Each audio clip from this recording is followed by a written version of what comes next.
ವೀಕ್ಷಕರೇ ನಮಸ್ಕಾರ. ಇದೀಗ ನೀವು ನೋಡ್ತಿದ್ದೀರಾ ಒಪ್ಪೆ ನ್ಯೂಸ್. ನಾನು ನಿಮ್ಮ ಪ್ರಿಯ.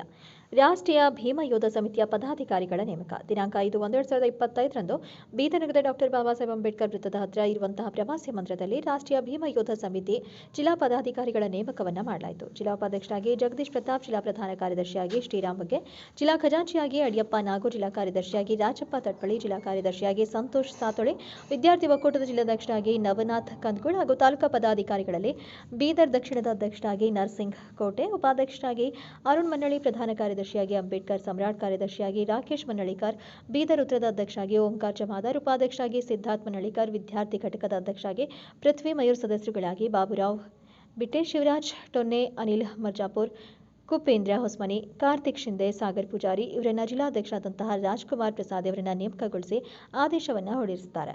ಇನ್ನು ರಾಜ್ಕುಮಾರ್ ಪ್ರಸಾದ್ ಜಿಲ್ಲಾಧ್ಯಕ್ಷರು, ರಾಷ್ಟ್ರೀಯ ಭೀಮ ಯೋಧ ಸಮಿತಿ ಬೀದರ್ ಇವರು ಪ್ರಕಟಣೆಯಲ್ಲಿ ತಿಳಿಸಿದ್ದಾರೆ. ಇದಾಗಿತ್ತು ಹೊತ್ತಿನ ವಿಶೇಷ. ಇನ್ನಿತರ ಸುದ್ದಿಗಳಿಗಾಗಿ ನೋಡ್ತಾ ಇರಿ ಒಪ್ಪೆ ನ್ಯೂಸ್.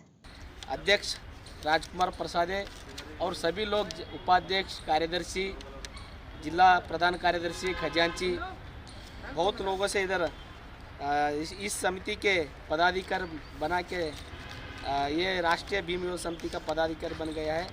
और ये इस संगठन से हम एक निवेदन करता हूँ, आप ये संगठन ऐसा करेंगे, बाबा साहब अम्बेडकर के सपने को, बाबा साहब अम्बेडकर संविधान को अच्छा जानकारी करके बाबा साहब अम्बेडकर के सिद्धांत पर चलने को मैं दो बात करता हूँ, क्योंकि किधर तो हमारा बीदर ज़िले में दलितों के ऊपर और हमारा अस्पृश्य के ऊपर कोई भी हमला होए तो उसके खिलाफ हम लड़ाएंगे।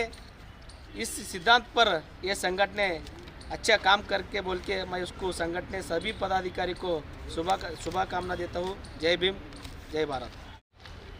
ಇಂದು ಈ ಬೀದರ್ನ ಪ್ರವಾಸಿ ಗೃಹದಲ್ಲಿ ರಾಷ್ಟ್ರೀಯ ಭೀಮ್ ಯೋಧರ ಸಮಿತಿಯ ಪದಾಧಿಕಾರಿಗಳ ನೇಮಕ ಮಾಡಲಾಗಿದೆ. ಈ ಪದಾಧಿಕಾರಿಗಳ ಒಂದು ಅಧ್ಯಕ್ಷತೆಯನ್ನು ರಾಜ್ಕುಮಾರ್ ಪ್ರಸಾದ್ ಆದ ನಾನು ಹಾಗೂ ಉಪಾಧ್ಯಕ್ಷರಾದಂಥ ಜಗದೀಶ್ ಯಾಕತ್ಪುರ್ ಅವರು ಹಾಗೂ ಈ ಬೀದರ್ ತಾಲೂಕಿನ ಅಧ್ಯಕ್ಷರನ್ನಾಗಿ ನರಸಿಂಗ್ ಕೋಟೆ ಅವರನ್ನು ನೇಮಕ ಮಾಡಲಾಗಿದೆ. ಅದೇ ರೀತಿಯಾಗಿ ಇನ್ನೂ ಹಲವಾರು ಪದಾಧಿಕಾರಿಗಳು ಈ ಒಂದು ಸಂಘಟನೆಯಲ್ಲಿ ಭಾಗವಹಿಸಿ ಪದಾಧಿಕಾರಿಗಳನ್ನು ನೇಮಕ ಮಾಡಲಾಗಿದೆ. ಇದು ಬಾಬಾ ಸಾಹೇಬರ ಒಂದು ಸಂವಿಧಾನದ ಆಶಯದಂತೆ, ತತ್ವ ಸಿದ್ಧಾಂತಗಳ ಮುಖಾಂತರ ಈ ಹೋರಾಟವನ್ನು ಅನ್ಯಾಯ ಆಗದಂತೆ, ಎಲ್ಲಿ ಅನ್ಯಾಯ ಆಗುತ್ತದೋ ಅಲ್ಲಿ ಈ ಹೋರಾಟವನ್ನು ಮಾಡಲಿಕ್ಕೆ ಸದಾ ಸಿದ್ಧವಾಗಿರ್ತೇವೆ ಅಂಥೇಳಿ ಈ ಒಂದು ಸಂಘಟನೆಯ ಅಧ್ಯಕ್ಷನಾಗಿ ತಿಳಿಸ್ತಾ ಇದ್ದೇನೆ. ಹಾಗೂ ಈ ಎಲ್ಲ ಪದಾಧಿಕಾರಿಗಳು ಯಾವುದೇ ರೀತಿಯ ಆಶಾ ಆಕಾಂಕ್ಷೆಗೆ ಒಳಗಾಗದೆ ಈ ಸಂಘಟನೆಯನ್ನು ಬಲಪಡಿಸುವ ನಿಟ್ಟಿನಲ್ಲಿ ಈ ಒಂದು ಬೀದರ್ ನಗರದಲ್ಲಿ ಹಮ್ಮಿಕೊಳ್ಳಲಾಗಿದೆ.